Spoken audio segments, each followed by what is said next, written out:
विघ्न विनाशक प्रभु गणेश पूजा पाई उत्सव मुखर होईची रायगड़ा सहर समेत आखपाख अंचल।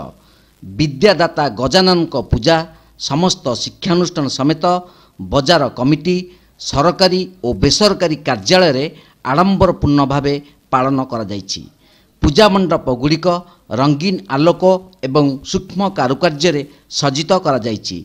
संकटमोचन श्री गणेश को दर्शन पाई स्थानीय आदिवासी भिड़ देखा मिली। श्री गणेश स्तुति रे प्रकम्पित होईची रायगड़ा सहर। समस्त विद्यालय और सामाजिक अनुष्ठान पक्षरु सदृश तोरण और साजसजा होइतिबा बेले साना बड़ अनेक मुन्नय मूर्ति पूजा पाउछंती।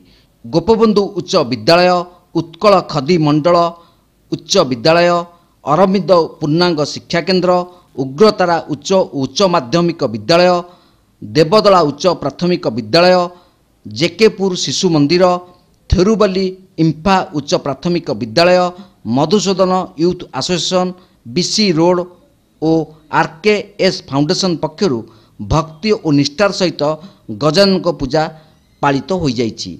सेहीपरि माटीकणा पंचायतर माटीकणा उच्च विद्यालय, लक्ष्मीपुर उच्च प्राथमिक विद्यालय, कतपेटा उच्च विद्यालय, पेंटा उच्च विद्यालय पक्षरु श्री गजानन पूजा महासमारोह पालित हो जाइछि। कोरोना संक्रमण स्थिति रे सुधार आसीथिबारु चलित वर्ष आडंबरपूर्ण भावे गणेश पूजा पालित होइछि। पूजा कमिटी कर्मकर्ता एवं स्थानीय आदिवासी मध्य बेस उत्कंठा देखा मिली। रायगड़ू नीलांबर मिश्र रिपोर्ट, तीर्थक्षेत्र लाइव।